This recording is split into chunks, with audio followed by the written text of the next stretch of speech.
From the actors' personal lives to portraying completely different versions of the character, here's who plays the better Barry Allen in DC. Grant Gustin has way more experience than Ezra Miller. He was doing more things that he thought I would do, where I was just kind of like... This already gives him an advantage in this battle. The CW show has been airing since 2014, with a new season every year. Grant, without a doubt, had plenty of time to explore the character of the Scarlet Speedster and widen his range. There have been moments where the actor outshines the rest of the cast with his amazing performance, while at other moments, you're just waiting for the episode to end. This version of Barry started off as a witty forensic scientist who has the personality of the average nerd. Not off to a bad start, since Miller's character has a similar personality. Throughout the seasons, Barry was faced with traumatic events, heartbreak, hope, fear, and almost every emotion you can think of. 9 seasons with 24 episodes each 40 minutes long gives you more than enough time to show character development and growth. And boy, did this guy deliver. Who would have thought that a supporting character in Glee could be such a talented actor? Unfortunately, things weren't good for too long because the show's rating declined after the 3rd season. Matter of fact, the quality dropped too, and Grant had a hard time staying relevant. Most fans blame this on lazy writing and bad CGI. I'm not saying the show had 0 viewership season 4 onwards. It had viewers, yes, but for all the bad reasons. Gustin was considered to be a joke, because Barry Allen couldn't complete a simple task without his team behind the computer. Comic book Flash works alone last I checked. This has been a recurring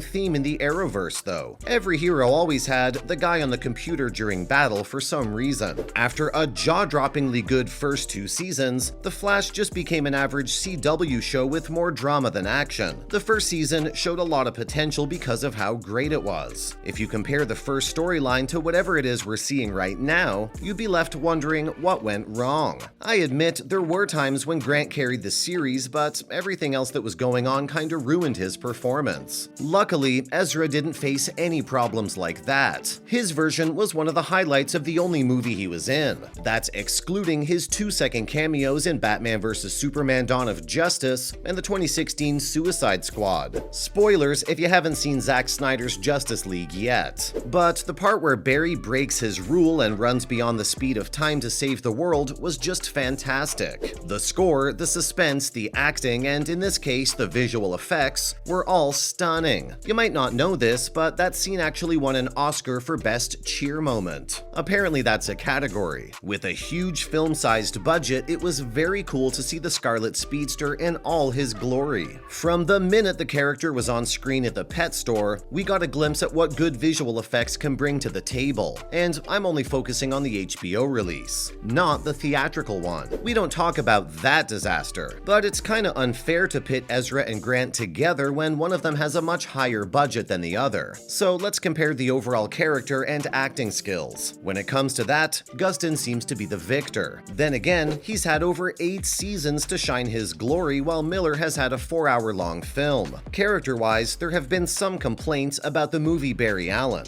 You see, fans consider Snyder's Flash to be DC's Peter Parker. In Justice League, we see Allen in full effect as the entertaining, witty, and daring hero he truly is. Unfortunately, the character didn't seem to stay true to the source material. I get it. This was when Barry was new to the hero game and wasn't used to fighting deadly aliens. We see something similar in the CW show where Grant portrays an excited forensic scientist who just got superpowers. Yet, despite that, TV Flash had that comic book vibe to him, while movie Flash had a Spider-Man type of presence. You know, the kid in the group of superheroes who's there for comic relief. But Ezra's version kind of proved the haters wrong with that iconic scene where Barry saves the League. Still getting chills thinking about it. So, is there a definitive answer to who's the better speedster? Why not let the fans decide? From recent events, it looks like Grant gets the win. Corny CW writing aside, many people don't like Miller as a person. You're probably aware of their track record in the past few years. San Diego Comic-Con. Let's not get carried away. I mean, it's cool. It's really cool and it's an amazing opportunity for me, but I don't know. I'm not like some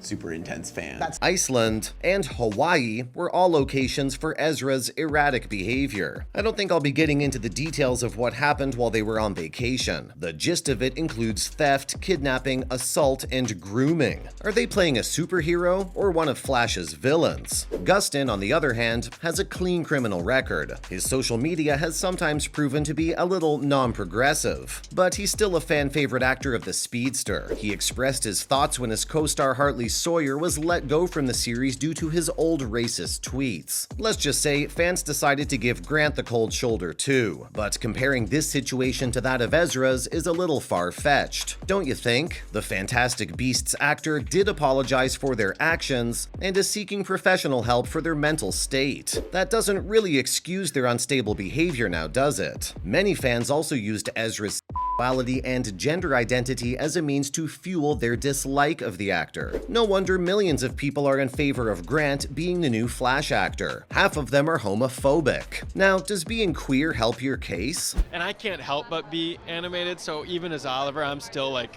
kind of animated, and he was trying to find ways to do things like that. The latest trailer released at the Super Bowl says otherwise. The upcoming movie looks underwhelming to say the least. Fans aren't impressed with how this new era of the hero looks. Bad CGI, a bunch of unnecessary characters like Batman and Supergirl, and, well, Ezra Miller, are all enough to have fans off board. It's like a movie version of the CW show. I can't really say how Miller will be in this version of The Flash, but from what the trailer showed us, it looks like they'll be portraying two different Barry Allens. Yes, DC is using the classic multiverse storyline, which looks an awful lot like the Flashpoint paradox, where Barry goes back in time to save his mother but changes the present timeline. The plot is great, I'm not gonna lie. It's anything that is made to look like a neon version of a living creature. But don't you think this vibe of the movie would suit Grant a little more? We're all used to Zack Snyder's version of the Speedster from his Justice League. Seeing him in a different tone feels weird. Rumor has it that Gustin will end up replacing Miller as the DCEU Speedster, after everything pans out in the movie with Barry changing timelines. A large majority of the audience would be relieved to see Ezra replaced. Do you know the publishing house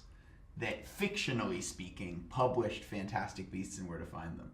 While the rest wouldn't think much of it. The perks of being a wallflower actor hasn't done much to leave a mark on the character, unlike Grant, who has played him for nearly a year. As for the final verdict, I don't think it's my place to tell you which actor does a better job at being DC's fastest man alive. That decision is totally up to you. All I did was give you reasons to support either star. So, Grant or Ezra, who's the better Flash? The hopeful intern who's arrived at the magazine because he believes it is a cultural standard.